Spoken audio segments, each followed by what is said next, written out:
You're listening to Discovering You Again with Susan Axelrod. Women facing down the second half of life. Who are you putting first? Have you reached an age where you've seen it all, but still know there's more? Is life's part 2 sneaking up on you? Look inside yourself and buckle up. We're just getting started. Don't settle for being comfortable in your skin. Break free and be radiant, inspired, confident, and abundant. These are your years. Take them and stop apologizing. Attack the second half of life with a purpose. Discovering You Again with Susan Axelrod starts now.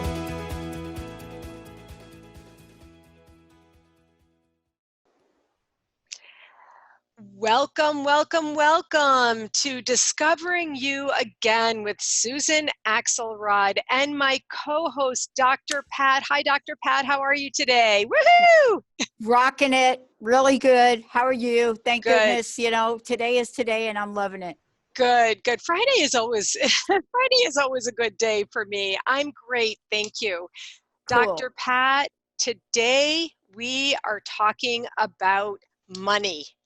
Yeah. I am going to be bringing on a guest in our next segment who has blown my mind with her simple message about how we think about money. I'm talking about a total paradigm shift going on here, and I cannot wait to bring her on in our next segment. But first, I just want to do a little background on this with you, Dr. Pat. Sure. I worked as a fundraising executive for 3 decades, and as such, money has always been a part of my work. I really learned how deeply intimate and sometimes fear-inducing it is, and how also awe-inspiring money can be.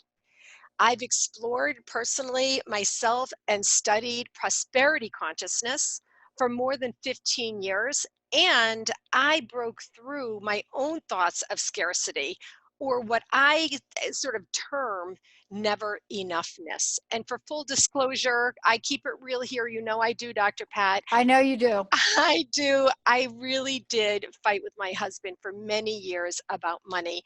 And then there was the time that we nearly got divorced when I decided to separate out some of my own money to call my very own. In the end, however, I really did learn that my never enoughness didn't have to do with money. It had to do with the feeling of my life, and that I had an unrequited vision for my life. And for those who are really listening right now, that's a big hint about what's to come in this discussion today. Stay tuned for that. So really, it's for this reason that I always knew that I would talk about money and, really hit on the topic of money in my Discovering You Again work. I've written about it in my upcoming book. I include it as an entire module in my online course, and we are talking about it today. So Dr. Pat, let's talk money. Yeah. How would you describe your money mindset? You ready for it? I'm ready. Yeah, you know I am. Money, get away.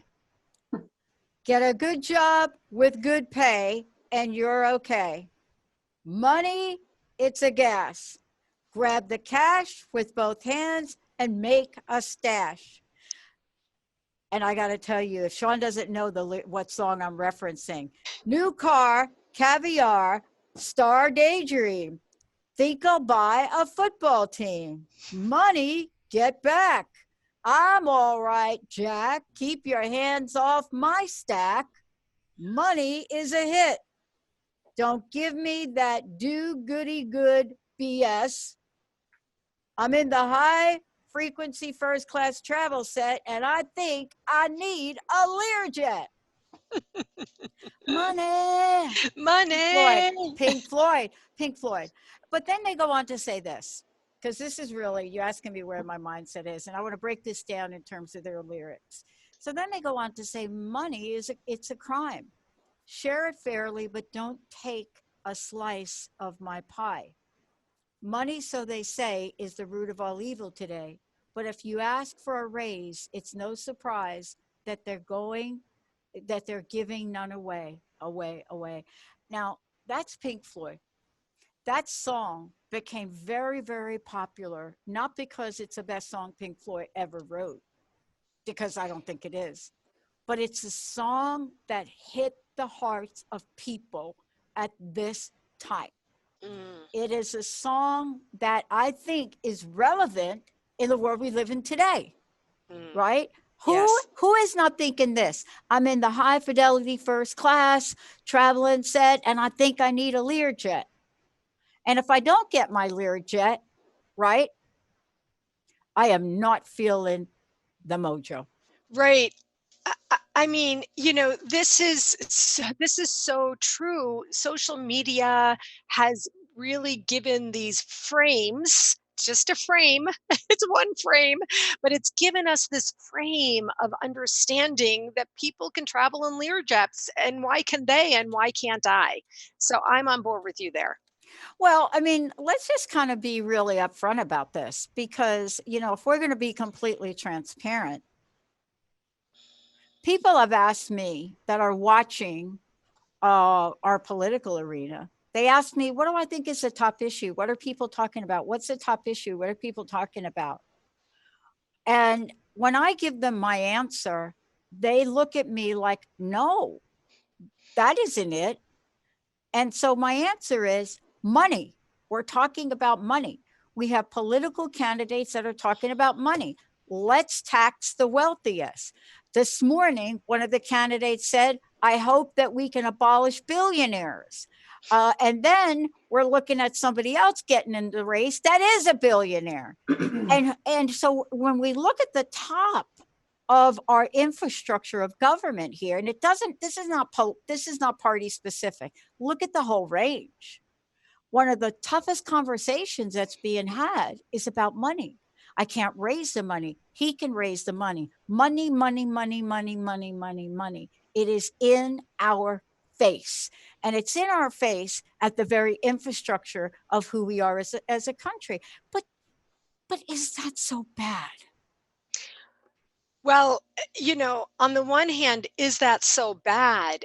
But what I will tell you, I'm sitting here listening to you and having this feeling of that it's sort of out of my control. Of course, I have my vote, but there's a lot about what you're talking about that is sort of way out there. And that kind of money is sort of amorphous to me, to tell you the truth. That level of money, really, I think that song, and what is depicted is sort of on the minds of people, even right here with our own pockets. I will tell you that I am. I'm on, as I've mentioned very often here, I'm involved with several large Facebook groups of women. While on the one hand, women are definitely talking about this, this whole idea that you're talking about. On the other hand, they're also talking about what's happening in their personal space. And what's happening in their personal space, it ain't pretty. Right. It really is not pretty. The low earning wages, money they've lost in divorce, never having learned how to manage money. And this really is so disempowering. And so, in an ironic sort of way, that big picture that you're talking about, that's sort of above most of us, is, disempowering, because we feel like we can't grasp it. We can't, like, grab control of exactly what you're saying. And I say that really, for us to change our money mindset is where we grab control here, which is what then allows us to impact that bigger picture. Yeah.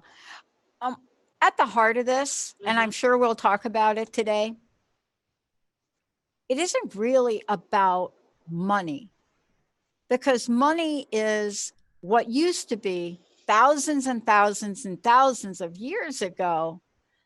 Money represents a form of exchange. And I studied exchange for 10 years under the guise of agreements, contracts, psychological contracts. Money is one of the greatest psychological contract factors we have in the world today. It is the number one thing outside of personal betrayal. It is the number one thing that if I say I'm giving it to you, if I say, okay, guess what? Susan, here's what I'm going to do. I'm going to give you $10 on Friday, next Friday, week from today, $10. And you say, great.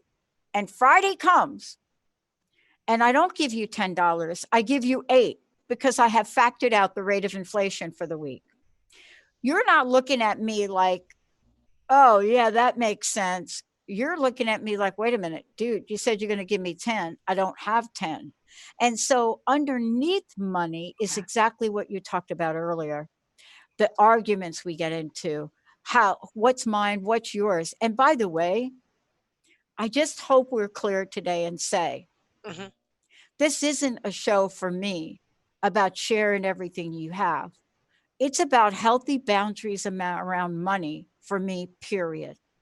And why can I talk about this? If you're me and back in the day, you came down with the mystery disease Mhm. and your hospital bills were the tune of hundreds and thousands of dollars, and you really have a moral and set of integrity, and you're somebody like me that has worked hard all my life, I work from the bottom up, and you're faced with insurmountable dollar amounts, and you look at it and you know you have one thing that you can do. Back in the day, the word bankruptcy was not a stigmatized thing. It was for businesses and other people so they could get a fresh start. Today, credit scores, bankruptcies, not enough money, my money's in arrears, da da da da da. People their self-worth, Susan, is Mhm. being destroyed over a 5-letter word.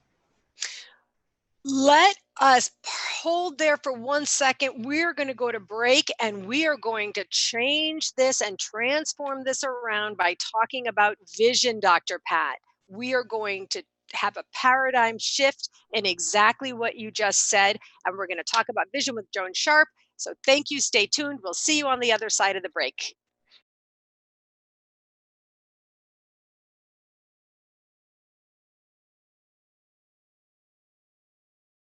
Talking money mindset today. We've already been all the way out and all the way back in. I am so happy that you have come back from break. I am delighted to introduce our guest today, Joan Sharp of River Family Advisors. Not just an advisor, Joan is a thought leader in the area of changing your money mindset. Joan encourages us to change the difficult conversations we have that are all about money to a pleasant conversation about a shared vision. And you will better support your values, your life experiences, your legacy, and your wealth. Joan is a highly credentialed financial advisor with a twist. She always starts the conversation with her clients, asking them deep questions about life's dreams and desires, and leads them to the legacy they deeply deserve. You know, I love legacy. I could go on sharing a long list of Joan's credentials, but I would rather have you look at it on her website, and let's jump right in to the conversation. Joan Sharp, welcome to Discovering You Again. Thank you for having me, Susan. I'm glad to be here. I'm happy to introduce you to Dr. Pat. Dr. Pat, say hello to Joan. Hey, Joan. Hey, Dr. Pat.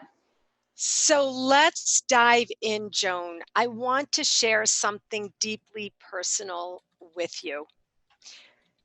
Hearing and integrating your message has truly changed my life. Now, my listeners and my followers, Joan, they know that I speak truth. I put it up there with a few other seminal resources about money that I have been reading for 20 years that really, truly changed my own money mindset. I learned to save more money from The Millionaire Next Door by Bill Danko. I learned about the importance of having your money earn for you from Rich Dad Poor Dad by Robert Kiyosaki. And I learned that the thoughts that you think about money matter from Think and Grow Rich by Napoleon Hill.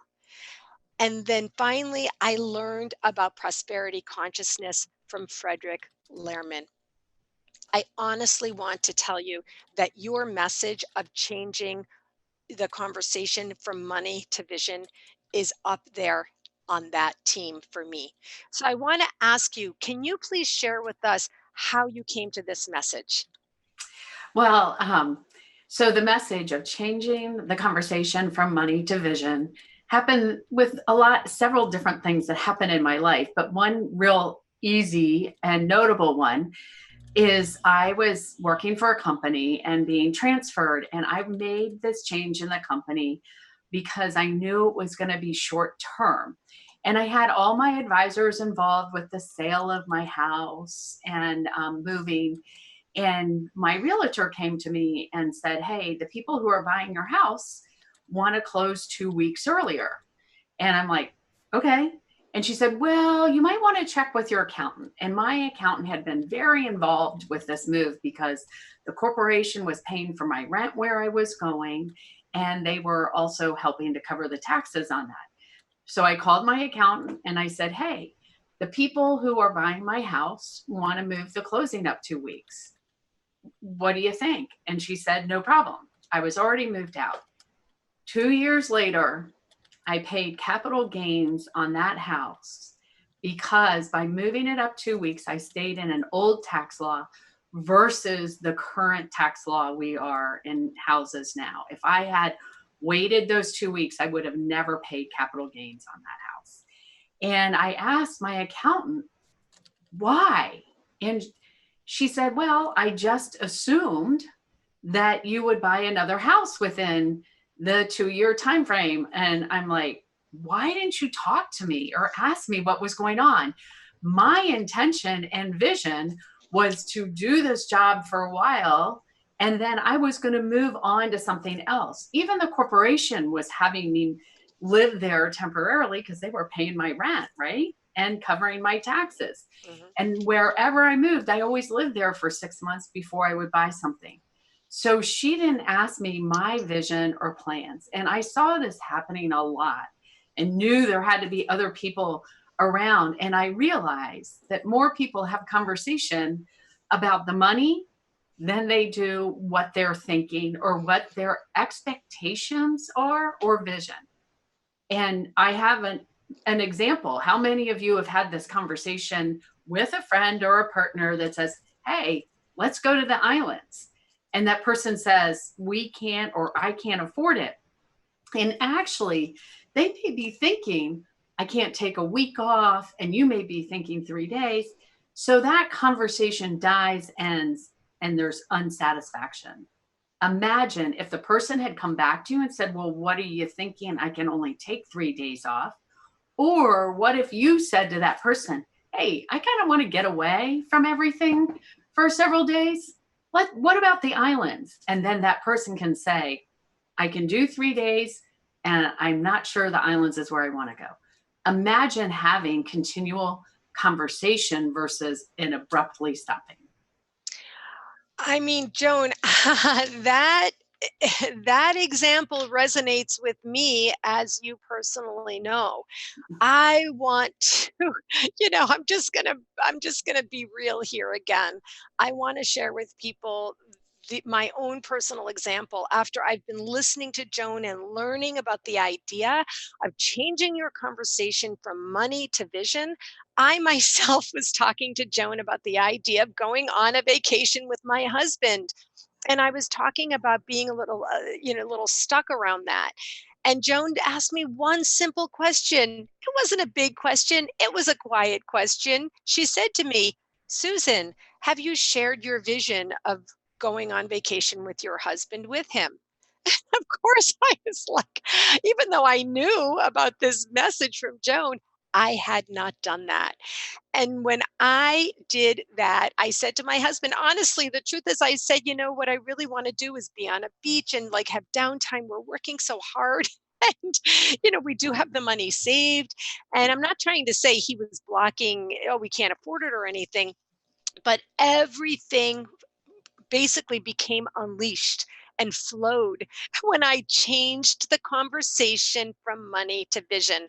And now we have a beautiful vacation booked to go to the beach, which I'm so excited about. So, Joan, I want to personally thank you for that. And honestly, this message matters. So, Dr. Pat, do you get this? Are you feeling that shift in mindset from money to vision? I think what you're talking about is a shift in heart set. Ah. The mind will always have you believe that you're less than what you really are. And so what I hear Joan talking about is a heart set. And what that means is, at the heart of what you were sharing is this joyful thing. You think about, wow, I'd like to go on a vacation, right? Your mind doesn't say yippee skippy, your heart is feeling something, or you can feel it pretty much in every cell of your body. When you say, I cannot afford it, you feel that in your heart and every cell of your body, right?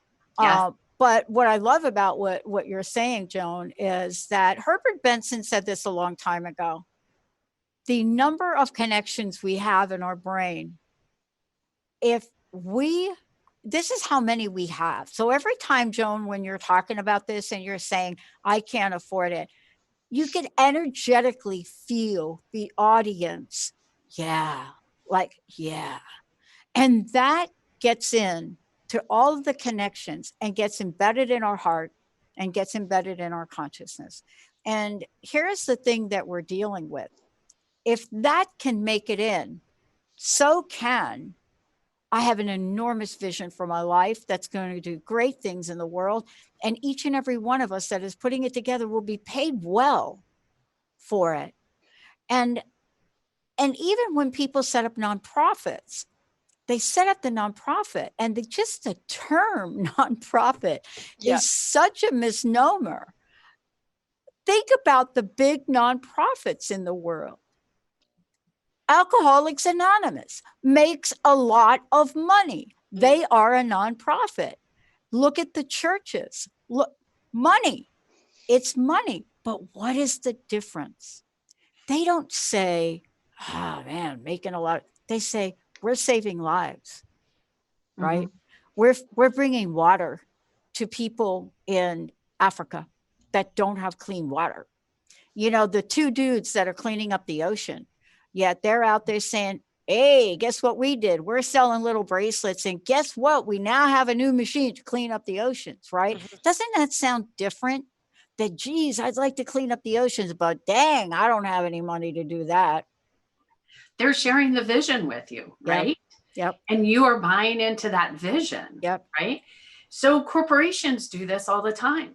Yep. Why can't we do this with ourselves? Why can't we love what's important to us and have our conversation come from the heart to the mind and create the happiness, which actually gives you more energy? Isn't there something out there for one negative, it takes 4 positives? Yep. To overcome that. So why don't we start with a positive? And so I'm going to throw out, and Dr. Pat, you may know this. My question is, are people afraid to talk vision or value because then that's way more personal and they might get hurt more by it versus money, which isn't necessarily them? Well, I have a short answer. For me, there's a tagline to my show. It's been with me for 16 years, and I've taken a lot of flack about it, but it's me. And it's, what would you do if you knew you could not fail? And that is the key, because belief. I got this card from the station I've been on for 15 years. So see this? He could have got me any card at all, right? Right. But Eric got me a card that says, believe. The road to success is traveled by those who believe in themselves. That's what a vision is. So a vision without conviction is a comic book picture. Right. A vision without the belief, Joan, like you help people with, if you don't have the belief that accompanies the vision to then step into possibilities, which will negate the negative chatter, right? Possibilities is the quickest way to reverse negative thoughts. Right. If you spent 5 minutes today on something that somehow in here you think you're not going to achieve, and just sat down free form and said to yourself, I believe in the possibility that $1 million is going to walk through my door today. I believe in the possibility that I'm going to be able to heal my body. I believe in the possibility, as Joan said, that my vision is already done and I am creating a way to do ... in the world. This, Joan, is the essence, and I know it's the essence of your work, but it is the missing link. So I'm going to push back on I agree. The I believe $1 million is going to walk through my door because that's leading with the money. Right? It is. And that isn't how we get there. And that is what the world talks about. Right. So it's about, and believing in our vision. And sometimes the vision is big. It's our 5-year, 3-year picture, but there's also the vision of the vacation, as Susan explained, right? And those smaller visions are just as important. And I want to add to this. One of the things, our vision, I listened to an audiobook, and they talked about the vision that JFK had put out about the space station, right? And everyone didn't even know what that is. And what I realized was our visions are as big as our current knowledge base. But once you start walking towards that vision, the vision changes. It gets tweaked to a smaller, bigger picture or to a bigger picture. Because until we start moving towards that vision, we can't expand, right? Yeah. Let me just talk about a vision, and thank you for talking about that. You know, there's an issue I think we have, and it's called counting. Counting, like accounting, counting things like counting. I'm telling you, this is so infiltrated in our psyche. I coach a sport, and I work with this young person, and he wanted to practice, but he didn't want to count the points.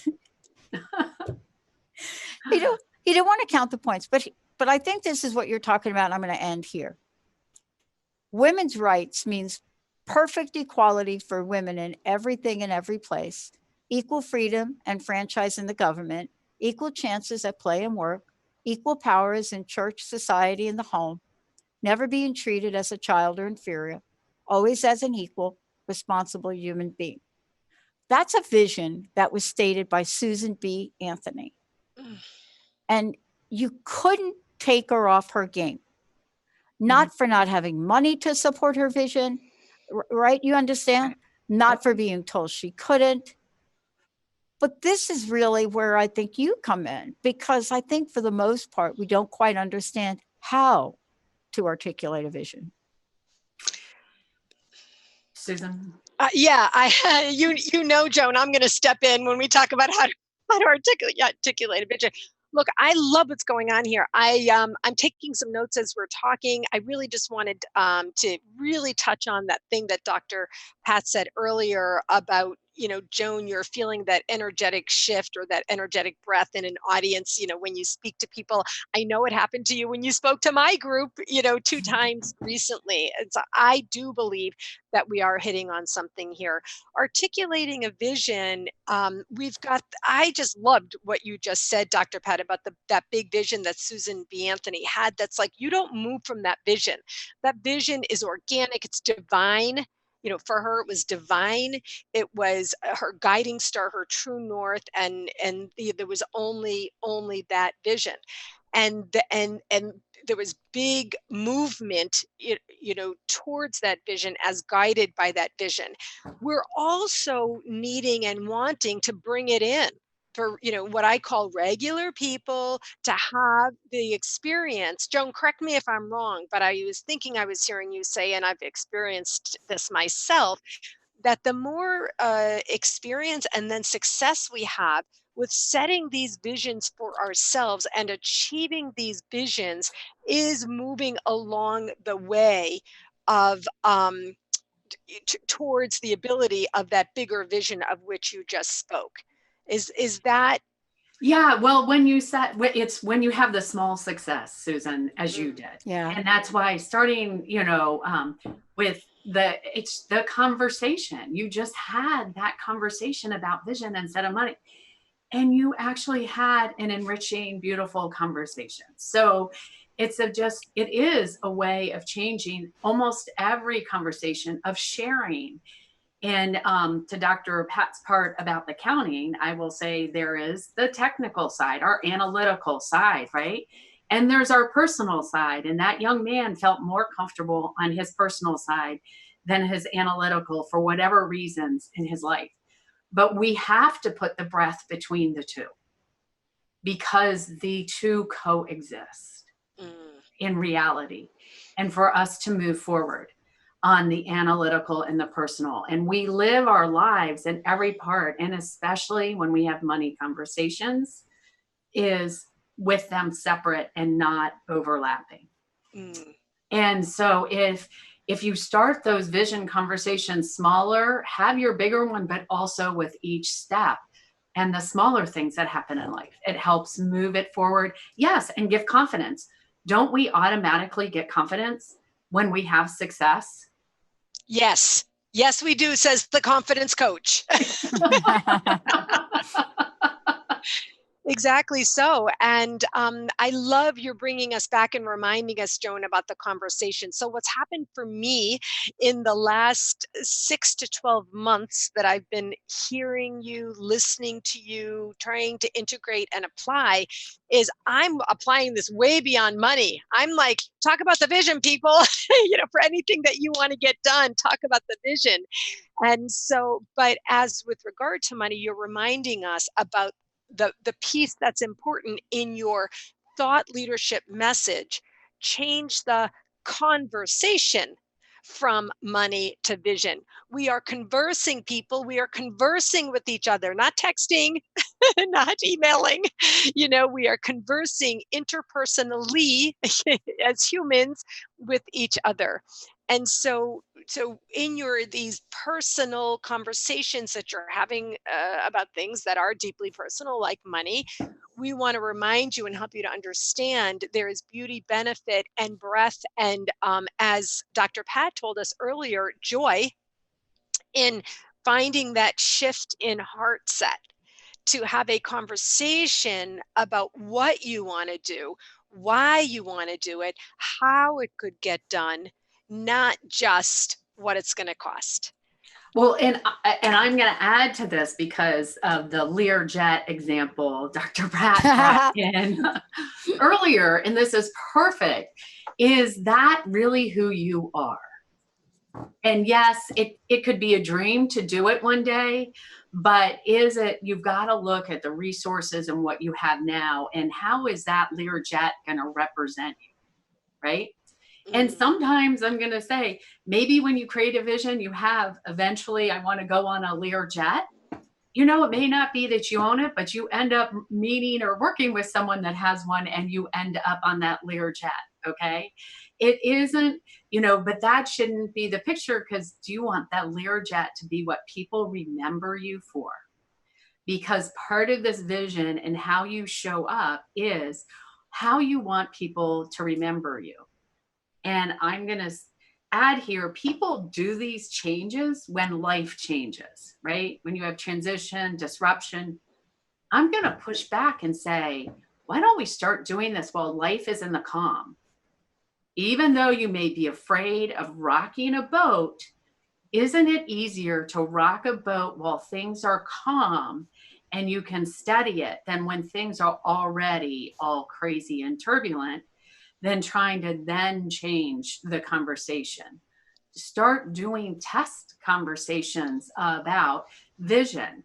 And don't we get upset or disappointed when expectations aren't made that we have of someone else or of ourselves, and we don't know why we get mad or frustrated? Where maybe if we shared what our expectation was, which is a vision, right? An expectation is a vision. Then there might be a meeting of the minds.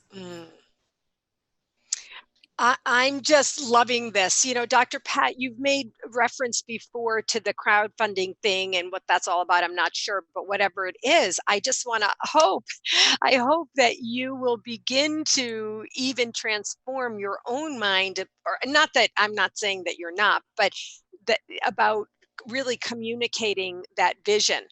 And really starting with that vision, because it sounds like when you talk about crowdfunding, that's a very big thing, a huge opportunity, a transformational, thing going on. Well, but we're doing it the way that I think Joe just talked about. And what that is we're conducting focus groups. So, there's the vision, right? And I just and the gave conversation. gave you one line of it. Yeah. But part of having a vision too is, in my language, my mom used to say, Pat, you got to put some meat on the bones. And what that meant to her was, I am an idea generator, but how do you get the vision and then the action? And this is not today. This is not a conversation for today, because we're very specifically talking about the money aspect. But the vision, and once you have it, and by the way, I have an enormous business plan for it. But in order to go to a next level, how do we know this thing's going to work? Do we need to adjust our vision now that we're moving into action? Is it something people will actually want to buy or invest money in? But the vision, as you were saying, is driving the conversation, not the money. And that, I think, if we could just learn that part of what you said, then can you imagine how many things people would do to create a better world? Well, and the creativity that you can have, because sometimes when you don't have the resources, for example, when our first recession happened, Hallmark came about, right? When we have to think harder about it, right? And even people with plenty of resources will throw things and buy things, but until they have a vision, they're not going to be satisfied on what is it you're trying to accomplish, and have that conversation together, because it does create creativity. And then you open the chance for adjusting as you go, right? I love this. I got chills just before when Dr. Pat said, we're having focus groups, because what in response to Joan saying, have the conversation when you're in the calm, CALM, instead of in the transition and the difficulty. So we're going to go to break in just a minute, but I really do just want to say I'm like so happy right now, because Dr. Pat, that was the perfect example where you're having these focus groups while you're in the calm, you're planning something big, but you're not in the chaotic transition of whatever this amazing awesomeness is that's going on. And so you're really right in the model of what we're talking about here. We blew through the last break, but I'm going to have us take a little break now. And I want to ask our listeners to really give this thought. I want to invite you to think hard about what we're saying and figure out how you can apply this to your own self in your own life. And when we come back, I'm going to ask Joan to share a little more detail on explicitly how she does her work, and how we can benefit from that. Awesome. So stay tuned, everyone.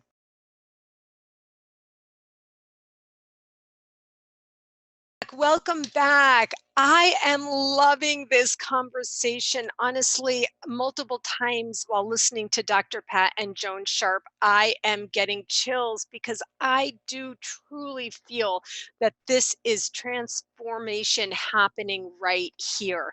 Transforming your money mindset, or as Dr. Pat helped us to understand, your heart set, is vital for you to be able to live the life you want to live, for you to accomplish the dreams that you have in your mind, and for you to really be able to activate your own personal vision.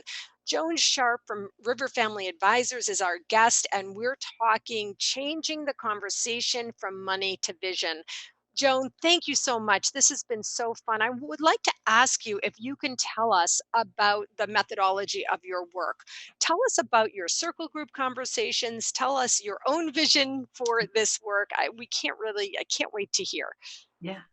Well, working with individuals and couples together and having those conversations about, especially when they're walking into becoming before they become an empty nester, or after it, because that is when a big transformation in a family is going to happen and communication is going to change. But on top of really changing the conversation, I don't want to just talk about this and only work with a couple people. This is too important to start changing. So I believe in circle groups, and I can't just talk about this and you walk away and be excited. Because Susan, as you know, and you said in the beginning, you start this process and you think you have it, and then you go to the next level and then you're back in the money again, right? You started the vision of the vacation and then to the money, how much you spend, right? Versus staying in the vision. So I'm offering what are called circle groups, because it is about people supporting each other in this, not just me. And then talking about what they need to move forward. Sometimes it can be an education on what is an estate plan, right? And what is that? And it's up to the participants to decide. And then we talk about how we go to that through vision. And then when you hit those roadblocks in the quarter before the next meeting, you bring it and say, hey, I tried this and I got stuck. How do I help? So then it's the supportiveness of a circle to work together. And it's helpful if you're married, if both of you do it or not. But that is being able to do that. And they will be video calls, because I want everyone present and feeling the energy of each person there, and kept to 1 hour, because I know we're all busy and crazy, and they'll be quarterly.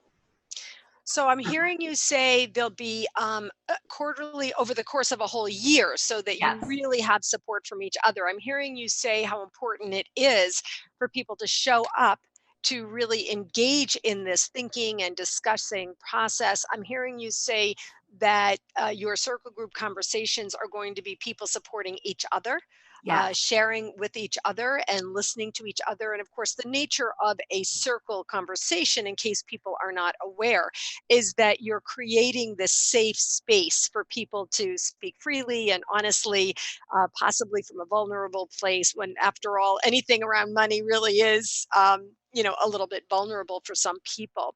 Right. So how many people would be in one of your circle groups, for example? No more than 6 per group, because for 1 hour to give people the time. Mm-hmm. And what is also nice about the circle group is to learn to listen with no judgment. Because if you're not married, if you're married or family members, in order to hear the vision, you have to not have your own hearing, but a non-judgmental, so you are open to hearing what is being said. Interesting idea about having couples participate, both people in a couple or partnership, either a personal partnership or a business partnership, participate in that kind of circle conversation where A, it's safe, B, there's no judgment. Because let me tell you, there is judgment about money. There is judgment in couple relationships, partnerships, and also in, business partnerships. So I love the idea that if you are part of 2, you would both be there. But you and I, Joan, have also talked about singles. People who are single, and how in some ways they really do need the support of this type. Because people that are single, being one of them, you go through some days, and if you're me, you go through some days and you think, who the bleep am I going to talk to about this? You're not going to talk to your people, right? Because you don't want to get people sideways. I have a best friend, but I can't talk to her all the time because everybody rolls their eyes. They're like, oh, well, here she goes, another idea. Yeah. So the fact that you're creating a group like this is beyond important for people. It is so important to have what you are creating, these circles. How do I sign up for this? How do I become part of the circle? On my website, it's is www.river, RIVER, family, Advisors, ADVISORS.com. Okay. riverfamilyadvisors.com. And on the top, it says change your conversation. And you click on that, and there's a drop down for conversation groups. And the thing that I know that Joan is going to be having multiple groups going on simultaneously. Each one will be its own isolated circle group, but I know there'll be multiple groups going on in a year. Dr. Pat just revealed something so important. Every leader is lonely in some way. Every leader is lonely. Leaders lead. They're not. They can't, really confide in the people who work for them or whatever. Well, and this is personal. I want to remind you, I'm working on the personal side. Yeah. This is, Yeah. and especially as a leader, on the personal side, it's hard to share. Right. I definitely, I'm glad you brought that up, because that was one of the things I wanted to say before. Yeah. It stems from the personal side. It is in the personal side. I've learned that from you, Joan, and for me personally, and our conversations about all of this and my own integration and applying of this really, truly transformational money mindset. It has flowed forth from my personal conversation with my husband. I have this conversation with my clients. I have it with colleagues. I have it in collaborative, groupings that I'm working with. So it is personal, but it does flow out into your professional life as well. Yeah. Yeah. So we've got the circle. I'm looking at my notes. I want to make sure we get everything in here. We have the circle groups. And then, Joan, also, you are going to be speaking to groups. You're going to be a speaker talking about this idea. What kind of groups will you be speaking with? Well, once again, it will be focused on individuals that want to hear on their personal side, getting ready to become an empty nester, right? And people who may be getting ready to think about having a family or are in the midst of having children. It is really, or have know that they have not talked about money with their older children and are at a stage in their life they feel like this is time that we need to start talking about what we're doing with families, and maybe not grounded.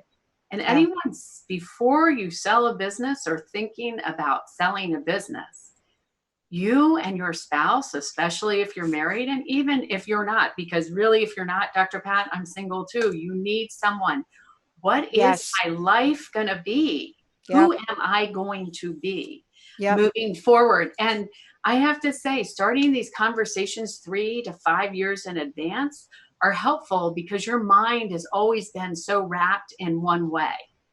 And you need to start opening and thinking of all the other possibilities that are out there.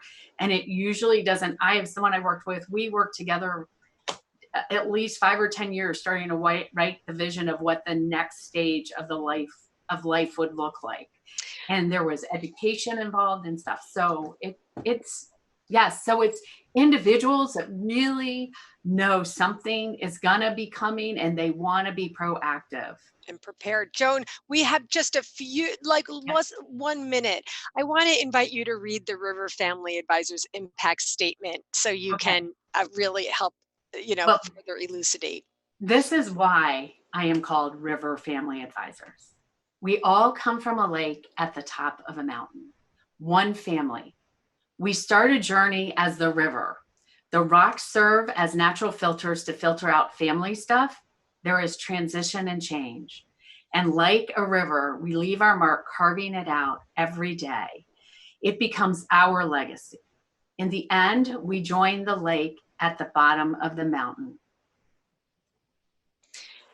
That is so beautiful. I closed my eyes as you were reading it. Of course, I know it so well. I've heard it so often, and I love it every single time. It's such a beautiful expression of the work that you're doing, and also the legacy impact that every person yearns for.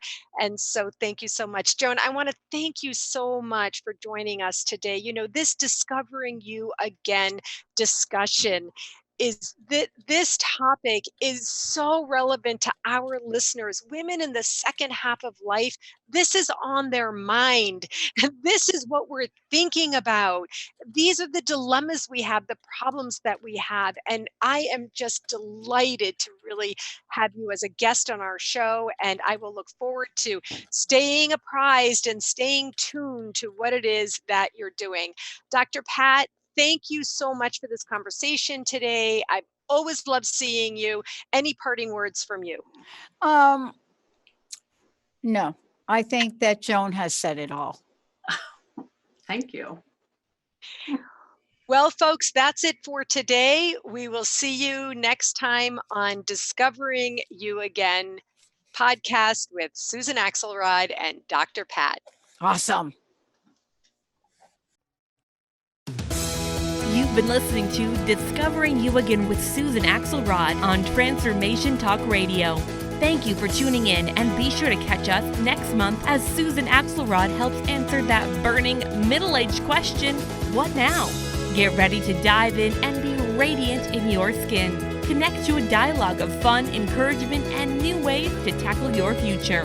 For more about Susan, go to www.whatwillyourlegacybe.com.